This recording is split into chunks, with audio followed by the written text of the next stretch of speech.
Assalamualaikum warahmatullahi wabarakatuh. Selamat pagi semuanya. Di sini saya akan mempresentasikan mengenai audit terhadap siklus produksi, pengujian substantif terhadap saldo persediaan. Di sini saya bersama anggota lainnya bersama Anita, Gegen, Mela, Rosalinda, dan Yusi. Langsung saja kepada materi pertama, deskripsi sediaan. Sediaan merupakan unsur aktiva yang disimpan dengan tujuan untuk dijual dalam kegiatan bisnis yang normal atau barang-barang yang dikonsumsi dalam pengolahan produk yang akan dijual. Dalam perusahaan dagang, sediaannya adalah sediaan barang dagang, sedangkan di manufaktur itu sediaan bahan baku dan bahan penolong, sediaan produksi dan dalam proses, sediaan produk jadi, sediaan suku cadang, dan bahan habis pakai pabrik, factory supplies. Nama saya Gegen Karuni Ilahira. Saya akan menjelaskan terusan dari Nova. Sediaan umumnya mendapat perhatian yang lebih besar dari auditor di dalam proses auditnya karena berbagai alasan sebagai berikut. Yang pertama yaitu umumnya sediaan merupakan komponen aktiva lancar yang jumlahnya cukup material dan merupakan objek manipulasi serta tetap terjadinya kesalahan-kesalahan besar. Yang kedua yaitu penentuan besarnya nilai sediaan secara langsung mempengaruhi kos barang yang dijual sehingga berpengaruh pula terhadap perhitungan laba tahun yang bersangkutan. Yang ketiga yaitu verifikasi kuantitas kondisi dari nilai sediaan merupakan tugas yang lebih kompleks dan sulit dibandingkan dengan verifikasi sebagian besar unsur laporan keuangan yang lain. Yang keempat yaitu seringkali sediaan disimpan di berbagai tempat sehingga menyulitkan pengawasan dan perhitungan fisiknya. Dan yang terakhir yaitu adanya berbagai macam kesediaan menimbulkan kesulitan-kesulitan bagi auditor dalam melaksanakan auditnya. Prinsip-prinsip akuntansi yang berterima umum dalam penyajian sediaan dalam neraca. Yang pertama itu, laporan keuangan harus menjelaskan bahwa sediaan dinilai dengan lower of cost or market dan harus menyebutkan metode yang digunakan dalam menentukan kos sediaan. Yang kedua, jika sediaan dinyatakan pada kosnya, nilai pasarnya pada tanggal neraca harus dicantumkan dalam tanda kurung. Dan jika sediaan diturunkan nilainya pada harga pasar, maka kosnya harus dicantumkan dalam tanda kurung. Yang ketiga, akibat perubahan metode penilaian sediaan terhadap perhitungan rugi laba tahun yang diaudit harus dijelaskan dalam laporan keuangan, dan auditor harus menyatakan perkecualian mengenai konsistensi penerapan prinsip akuntansi berterima umum dalam laporan audit. Yang keempat, penjelasan yang lengkap harus dibuat dalam laporan keuangan jika sediaan digadaikan sebagai jaminan utang yang ditarik oleh klien. Yang kelima, jika jumlahnya material, sediaan dalam perusahaan manufaktur harus dikelompokkan menurut kelompok utama berikut ini, yaitu sediaan produk jadi, sediaan produk dalam proses, dan sediaan bahan baku. Penyajian kelompok sediaan tersebut dalam neraca berdasarkan urutan likuiditasnya.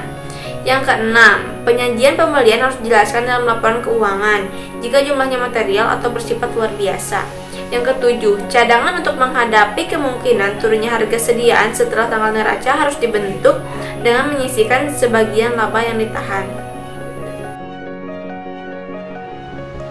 Yang selanjutnya, dalam prinsip-prinsip akuntansi yang berterima umum dalam penyajian persediaan dalam neraca, yaitu penjelasan yang lengkap harus dibuat dalam laporan keuangan jika persediaan digadaikan sebagai jaminan utang yang ditarik oleh klien. Kemudian, jika jumlahnya material, persediaan dalam perusahaan manufaktur harus dikelompokkan menurut kelompok utama. Yang pertama yaitu persediaan produk jadi, kemudian persediaan produk dalam proses, dan persediaan bahan baku. Penyajian kelompok persediaan tersebut dalam neraca berdasarkan urutan likuiditasnya. Kemudian, penyajian pembelian dijelaskan dalam laporan keuangan jika jumlahnya material atau bersifat luar biasa.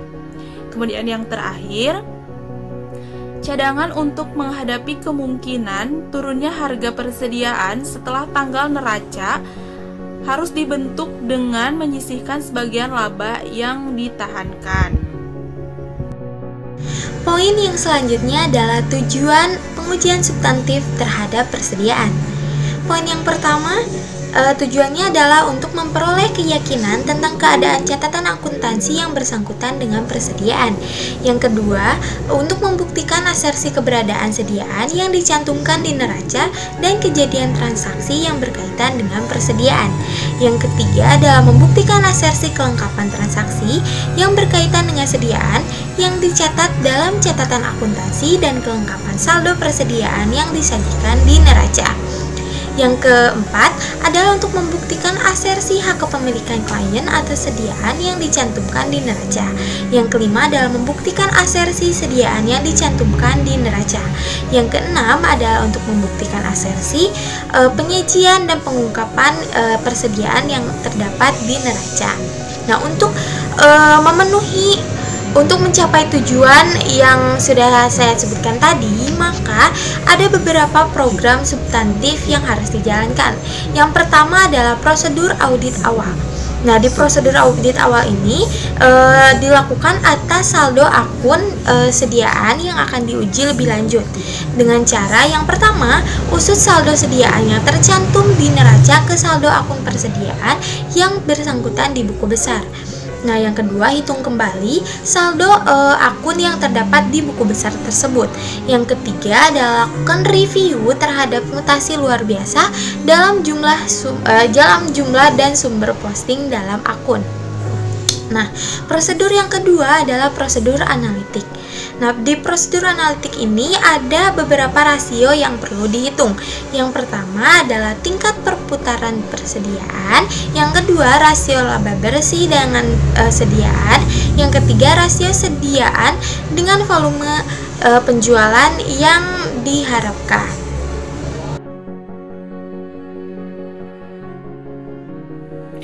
Oke, di sini saya akan melanjutkan pembahasan yang telah dibahas sebelumnya oleh saudari Yusi yang tentang poin untuk mencapai tujuan tersebut.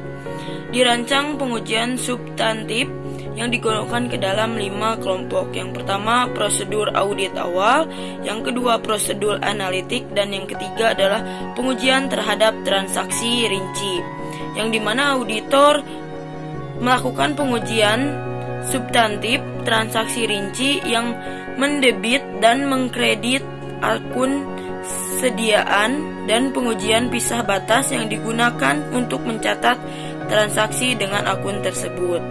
Dan yang keempat adalah pengujian terhadap saldo akun rinci, di mana prosedur yang ditempuh oleh seorang auditor dalam melaksanakan pengamatan perhitungan fisik sediaan. Yang kelima adalah verifikasi terhadap penyajian dan pengungkapan, di mana contohnya adalah pertama seperti memeriksa sediaan di neraca, yang kedua memeriksa kejelasan bersangkutan dengan sediaan, dan yang selanjutnya saya akan membahas tentang kelima kelompok pengujian substantif tersebut ditunjukkan untuk memverifikasi 5 asersi manajemen yang terkandung dalam akun modal dan akun penilaian lainnya. Yang pertama ada keberadaan dan keterjadian, yang kedua adalah kelengkapan, yang ketiga adalah hak kepemilikan, yang keempat adalah penilaian, dan yang terakhir adalah penyajian dan pengungkapan.